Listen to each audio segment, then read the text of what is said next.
नमस्कार दोस्तों, मैं आचार्य रविंद्र अध्यात्म अवेयरनेस पर आपका स्वागत करता हूँ। वास्तु के सीरीज में मैं आज मास्टर बेडरूम को लिया हूँ। दोस्तों, मास्टर बेडरूम यानी घर के जो सबसे बड़े हैं, मुखिया हैं, उनका बेडरूम। मास्टर बेडरूम क्यों कहा जाता है या मुखिया का रूम क्यों कहा जाता है? इसलिए कहा जाता है कि वह मुखिया घर का हेड होता है, घर का कंट्रोलिंग उसके पास रहता है, घर का संचालन उसके पास रहता है, घर के सारे सदस्य उनकी बात को मानते हैं और उनके अनुसार चलते हैं। इसका कारण क्या होता है कि जो पैसा कमाने वाला है, अपने प्रभुत्व जमाने वाला है, उसकी बात सभी कोई मानते हैं। तो ऐसा होने से क्या होता है कि जीवन में या परिवार में विकास होता है, समाज में उसकी प्रतिष्ठा होती है और एक अपना मुकाम हासिल करता है। अब सीधी सी बात पर हम आ जाए कि आज बेडरूम हम बताएंगे कि मास्टर बेडरूम कहाँ होना चाहिए। First option, second option, third option. क्योंकि अभी के समय में बहुत ही दिक्कत है, लोगों के पास कम जगह मिलता है, कम जगह में सब चीज़ बनाना पड़ता है। दूसरी बात है, पलंग कैसा होना चाहिए, पलंग किस दिशा में लगाना चाहिए, व्यक्ति अपना सर किधर किस ओर करके सोए ताकि उसको समृद्धि मिले। अब हम देखें कि और कमरे में क्या क्या चीज़ होना चाहिए और क्या क्या चीज़ नहीं होना चाहिए जो हमारे जीवन में तरक्की में सहयोग प्रदान करे। पहले हम आते हैं बेडरूम पर। बेडरूम, मास्टर बेडरूम जो है वह साउथ और वेस्ट कोने में श्रेष्ठ माना गया है। दूसरा ऑप्शन इसका है साउथ में और तीसरा ऑप्शन है वेस्ट में, पश्चिम दिशा में। कभी भी इस स्थान पर बेडरूम नहीं बनाना चाहिए। वो कहाँ है? ईस्ट साउथ के कॉर्नर पर और नॉर्थ ईस्ट के कॉर्नर पर। ये दो ऑप्शन है। तीसरा है कि वायव्य कोण में, अर्थात नॉर्थ वेस्ट के कॉर्नर पर। अब हम चलते हैं कि यहां पर अगर बेडरूम बनाए तो बेडरूम कैसा होना चाहिए। सभी घरों से जितने भी कमरे आपके पास हैं उससे सबसे बड़ा आपका मास्टर बेडरूम होना चाहिए। दूसरी बात है कि मास्टर बेडरूम में अच्छी रोशनी, अच्छी प्रकाश, आबो हवा की व्यवस्था होनी चाहिए। कभी भी डार्क या अंधेरा नहीं होना चाहिए। अगर डार्क और अंधेरा होता है तो वह नेगेटिव एनर्जी को डेवलप करता है। अब देखें उसका कलर कैसा होना चाहिए।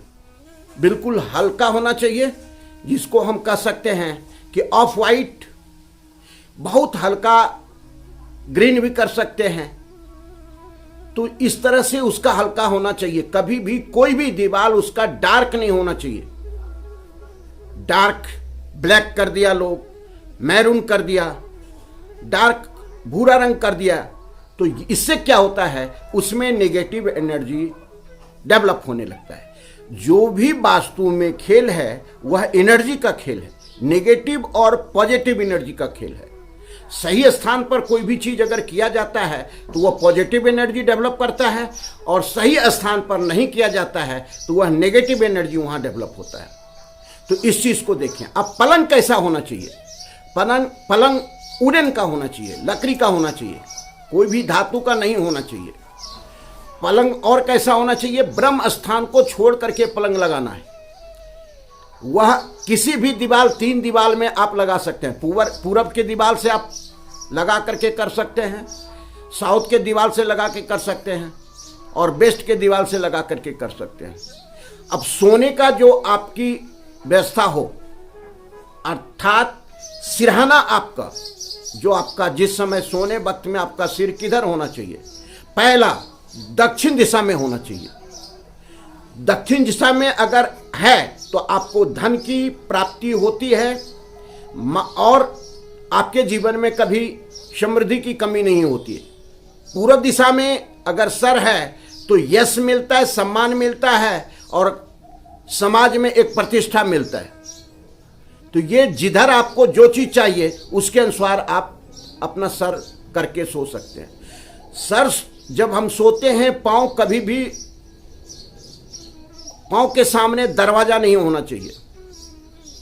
ये चीज देखना अब क्या क्या नहीं होना चाहिए, इस पर हम कर रहे हैं।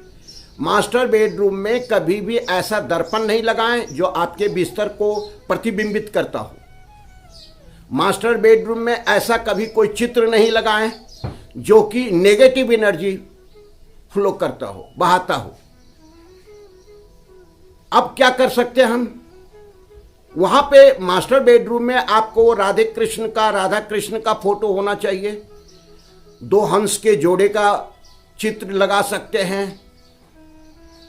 आपस में दो जो कोई भी आपका तस्वीर है पति पत्नी का यादगार तस्वीर, वह आप लगा सकते हैं। और कभी भी जो आपका टॉयलेट है, आज का अटैच टॉयलेट बनाते हैं लोग, तो वो आपके बेड के सामने नहीं खुलना चाहिए, डायरेक्ट रूम में नहीं खुलना चाहिए। अब जब हम पलंग की बात ले लिए तो पलंग के अंदर क्या क्या होना चाहिए, पलंग में कुछ भी कचरा नहीं होना चाहिए। स्टोर रूम बना देता है पलंग के नीचे, वह चीज कभी नहीं होना चाहिए, उससे नेगेटिव एनर्जी डेवलप होती है। आप सोचें कि मास्टर बेडरूम अच्छा होना क्यों आवश्यक है। वह इसलिए आवश्यक है कि हम अधिक समय अर्थात 6 से 8 घंटा जीवन का प्रतिदिन वहां बिताते हैं। क्यों बिताते हैं? क्योंकि वहां हम जब सोते हैं, गहरी नींद में सोते हैं, तो आपकी कोशिकाएं चार्ज होती है, रिचार्ज होती है, और फिर दूसरे दिन आप उतनी एनर्जी को प्राप्त कर लेते हैं और कार्य करते हैं और अच्छा परिणाम आता है। तो ये मास्टर बेडरूम के बारे में हम सब बता रहे हैं। और मास्टर बेडरूम में हम जो कर सकते हैं कि बिस्तर के नीचे दो भाग में कभी भी बिस्तर जो है गद्दा नहीं होना चाहिए, एक में हो। हल्के लाइट कलर का चादर बिछाएं, गहरे रंग का कभी नहीं बिछाएं। बिस्तर पर बैठ करके कभी भोजन नहीं करें। बिस्तर पर कोई भी किसी प्रकार का ऐसा कार्य नहीं करें जो आपको अच्छा नहीं लगता, आपके मन को। साफ सुथरा होना चाहिए, सुगंधित होना चाहिए। जब भी आप सोएं तो सोने के पहले धूप वगैरह आप वहाँ जो गूगल वगैरह होता है वो आप जला सकते हैं, खुशनुमा माहौल हो जाए। तो ये मास्टर बेडरूम के बारे में बताया गया। आप देखें कि राजा महाराजा, या इतिहास बताता है कि राजा महाराजा अपने बेडरूम को किस हिसाब से रखते थे, कैसा होता था, भव्य होता था। उसके पर्दे भी जो हों लाइट कलर के हों, डार्क कलर के कोई पर्दे नहीं होना चाहिए।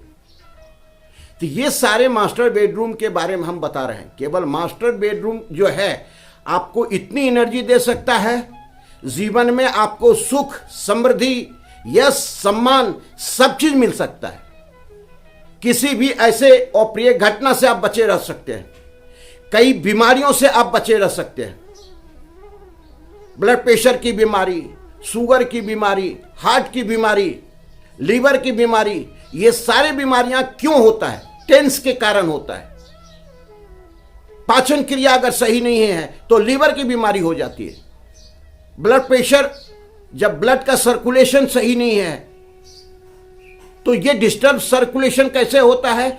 मास्टर बेडरूम गलत जगह पर बनाते हैं तब होता है।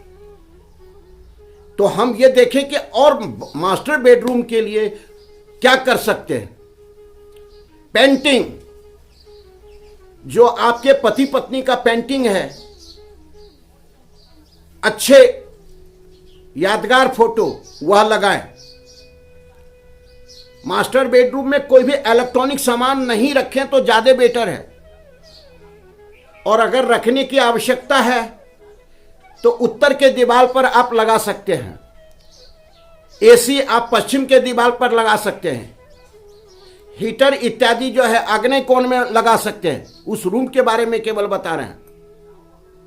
साउथ और ईस्ट कोने पर बेड की संरचना ऐसी होनी चाहिए कि केवल सिरहाना छोड़ करके सभी जगह आसानी से आप पहुंच सके, उसकी सफाई कर सके।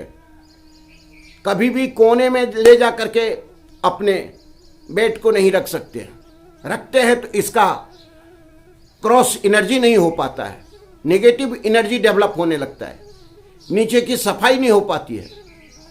तो ये सारे चीज हम वास्तु के जो भी टिप्स दे रहे हैं, यह आपके जीवन को निरंतर बेहतर करने के लिए दे रहे हैं, अच्छा करने के लिए दे रहे हैं।